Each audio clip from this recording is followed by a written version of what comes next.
9, 8, 7, 6, 5, 4, 3, 2, 1, 0.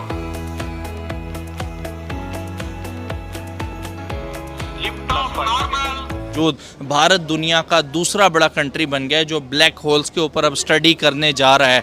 कामयाब तजर्बा किया गया है, मतलब बहुत ज़बरदस्त किस्म की जो है वो इसरो की एक और कामयाबी देखने में आई है कि इंडिया ने 2024 में कदम रखा है एक बड़ी जंप के साथ, एक जायंट लीप के साथ। और वो खबर जो इस वक्त इंटरनेशनल मीडिया और नेशनल मीडिया इंडिया की चल रही है, क्या मतलब है, भारत किस तरह आगे निकल गया, आपका मतलब क्या?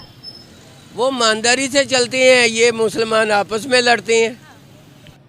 देखा जाए तो इंडिया काफ़ी आगे है, लेकिन क्यों उसकी तो वो अपनी कौम के लिए काम करते हैं, हार्ड वर्किंग करते हैं। और ने ब्लैक होल को इन्वेस्टिगेट करने के लिए एक स्टडी मिशन सैटेलाइट लॉन्च की है और इस तरीके से 2024 को वेलकम किया है इंडिया ने।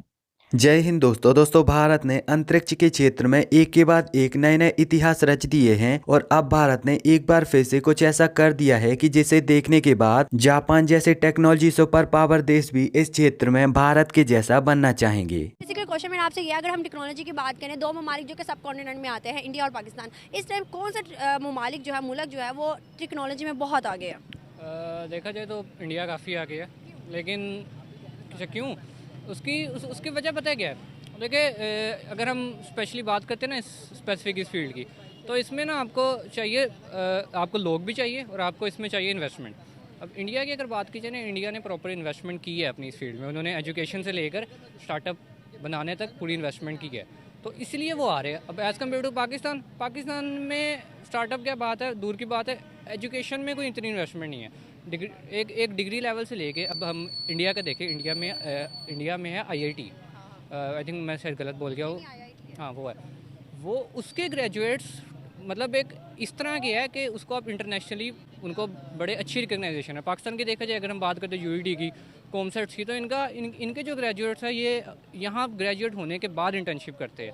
ये बहुत फ़र्क है, एजुकेशन का बहुत फ़र्क आ जाता है। अब दरअसल हाल ही में भारतीय अंतरिक्ष अनुसंधान केंद्र यानी कि इसरो ने नए वर्ष के प्रथम दिन ही एक बहुत ही बड़ा मिशन कर लिया है और ये मिशन इतना बड़ा है कि जैसे आज तक संयुक्त राज्य अमेरिका के अलावा दुनिया का कोई और देश नहीं कर पाया। इसरो ने हाल ही में एक्सपोसैट नाम की एक सैटेलाइट लॉन्च की है जो कि धरती से 650 किलोमीटर दूर ऊपर ऑर्बिट में पहुंच चुकी है। और इस मिशन के लिए इस सैटेलाइट को भेजने में जहां पर नासा ने तकरीबन 1600 करोड़ रुपए खर्च किए थे, वहीं पर इसरो ने इस मिशन के लिए केवल और केवल 250 करोड़ रुपए खर्च किए हैं। इसरो की ये सैटेलाइट एक्सपोसैट बेसिकली अंतरिक्ष में 3 चीजों के बारे में जानकारी एकत्रित करने वाली है या फिर डेटा एकत्रित करने वाली है, जिसमें सर्वप्रथम है ब्लैक होल, यानी कि ब्लैक होल के बारे में इसरो की ये सैटेलाइट जानकारी एकत्रित करेगी कि ब्लैक होल कैसे बनते हैं, ये कैसे कार्य करते हैं, अंतरिक्ष में इनका महत्व क्या होता है और ब्लैक होल की वजह से हमें अंतरिक्ष रणनीति में क्या क्या अंतर देखने को मिल सकते हैं। साथ ही साथ ब्लैक होल के लिए अंतरिक्ष के कौन कौन से सिद्धांत लागू होते हैं, कौन कौन से सिद्धांत लागू नहीं होते और यहाँ पर कौन कौन से नए सिद्धांत लागू होते हैं। तो ये सारी जानकारी इसरो की ये सैटेलाइट ब्लैक होल के बारे में एकत्रित करेगी। इसके बाद जो दूसरा नाम आता है वो आता है न्यूट्रॉन स्टार का। और न्यूट्रॉन स्टार अपने आप में एक ऐसा स्टार होता है जो कि पूरी तरह से खत्म हो चुका होता है। मतलब कि मान लो कि जैसे कि आज हमारा सूर्य है और जिसके अंदर बहुत ही ज्यादा तेज है, बहुत ही ज्यादा गर्मी है, लेकिन कुछ सदियों बाद ऐसा समय आएगा जबकि इसके अंदर का जितना भी तेज है, जितनी भी गर्मी है, वो सब कुछ शांत हो जाएगी और तब ये बिल्कुल वैसे ही हो जाएगा जैसे कि न्यूट्रॉन स्टार होते हैं। मतलब तब सूर्य अंतरिक्ष में एक बहुत ही ज्यादा शांत टिमटिमाता हुआ स्टार बन जाएगा। तो इन न्यूट्रॉन स्टार के बारे में भी इसरो की ये जो सैटेलाइट है एक्सपोसैट, वो यहाँ पर जानकारी एकत्रित करेगी और सारा का सारा डेटा पूरी दुनिया के सामने प्रस्तुत करेगी। इसके बाद एक और तीसरा नाम आता है जिनकी सारी जानकारी इसरो की ये सैटेलाइट एकत्रित करेगी और वो नाम है active galactic nuclei. Active galactic nuclei basically black hole का ही एक अलग रूप है और इनके बारे में जानकारी अभी बिल्कुल भी ना के बराबर है। तो इसीलिए इसरो अपनी इस सैटेलाइट के माध्यम से इनके बारे में भी कई महत्वपूर्ण जानकारी एकत्रित करने वाली है और पूरी दुनिया के सामने प्रस्तुत करने वाली है। तो इसीलिए इसरो का ये मिशन बहुत ही ज्यादा महत्वपूर्ण है। और ये मिशन कितना ज्यादा महत्वपूर्ण है इस बात का अंदाजा तो आप इसी चीज से लगा सकते हो कि जब ये मिशन पूरी तरह से कंप्लीट हो जाएगा तो इस मिशन की वजह से इसरो की महत्वाकांक्षा पूरी दुनिया में और भी ज्यादा बढ़ जाएगी। और इसरो की महत्वाकांक्षा के साथ ही साथ भारत भी पूरी दुनिया में एक और भी ज्यादा जरूरी देश बन जाएगा। इसे आपसे बात करूंगा, अगर देखा जाए तो एक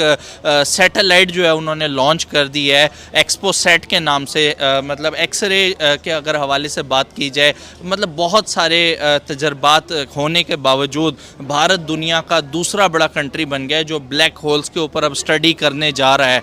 कामयाब तजर्बा किया गया है, मतलब बहुत ज़बरदस्त किस्म की जो है वो इसरो की एक और कामयाबी देखने में आई है। क्या कहना चाहेंगे स्पेस प्रोग्राम के अंदर पड़ोसी कंट्री डे बाय डे कोई ना कोई नई सैटेलाइट, कोई नई इन्वेंशन जो है वो करता जा रहा है? पड़ोसी कंट्री हमारा भारत है, लेकिन वो आईटी में भी बहुत आगे है। टेक्सटाइल सेक्टर हमारा जो है रेलिवेंट है हम जिससे, उसमें भी देखें तो यूरोपियन जितने भी कंट्रीज़ हैं और चाइना, और आई थिंक चाइना के बाद उसी का नंबर है एशिया में, तो वो अपनी कौम के लिए काम करते हैं, हार्ड वर्किंग करते हैं। और उनको सबसे बड़ा बेनिफिट ये है कि यूरोपियन जितनी भी कंपनियां हैं वो वहाँ पे फैक्ट्रियां लगाती हैं इंडिया में, तो वहाँ पे उनकी टेक्नोलॉजी है, विद कोई चीज़ भी वो लेते हैं वे टेक्नोलॉजी लेती हैं। मतलब वो अगर चले जाते हैं फॉरेनर यूरोपियन तो उसके बाद फिर उनकी जो लेबर है वो स्किलफुल हो जाती है, और उनके जो इंजीनियर्स वगैरह हैं वो उसी पैटर्न के ऊपर काम करते हैं, यूरोपियन स्टैंडर्ड के ऊपर। ये पता चल रहा है कि इंडिया ने 2024 में कदम रखा है एक बड़ी जंप के साथ, एक जायंट लीप के साथ। और वो खबर जो इस वक्त इंटरनेशनल मीडिया और नेशनल मीडिया इंडिया की चल रही है वो ये है कि इंडिया ने ब्लैक होल को इन्वेस्टिगेट करने के लिए एक स्टडी मिशन सैटेलाइट लॉन्च की है, और इस तरीके से 2024 को वेलकम किया है इंडिया ने। Hats off to Indian government, India का जो मुल्क है उसकी आवाम और उसकी साइंस और टेक्नोलॉजी की तरक्की। हैट्स ऑफ टू इंडिया के प्राइम मिनिस्टर नरेंद्र मोदी साहब कि जो वो करके दिखा रहे हैं वो कोई और नहीं कर पा रहा। इसकी वजह यह है कि India first country after NASA के जिसने ब्लैक होल को स्टडी करने के लिए अपना मिशन भेजा है, सैटेलाइट लॉन्च किया है। इसकी खबरें याहू न्यूज से लेकर बीबीसी और इसके अलावा मैं देख रही हूँ कि इंडिया के नेशनल मीडिया और तमाम इंटरनेशनल मीडिया पर चल रही है। फुटेजेस लॉन्च होती रही और इसके ऊपर इंडिया के प्राइम मिनिस्टर नरेंद्र मोदी साहब ने भी ट्वीट किया जिसमें उन्होंने इसरो को मुबारकबाद की, जिसमें उन्होंने कहा a great start to 2024 thanks to our scientists. This launch is wonderful news for the space sector and will enhance India's powers in this field. Best wishes to our scientists, ISRO and the entire space fraternity in taking India to unprecedented heights.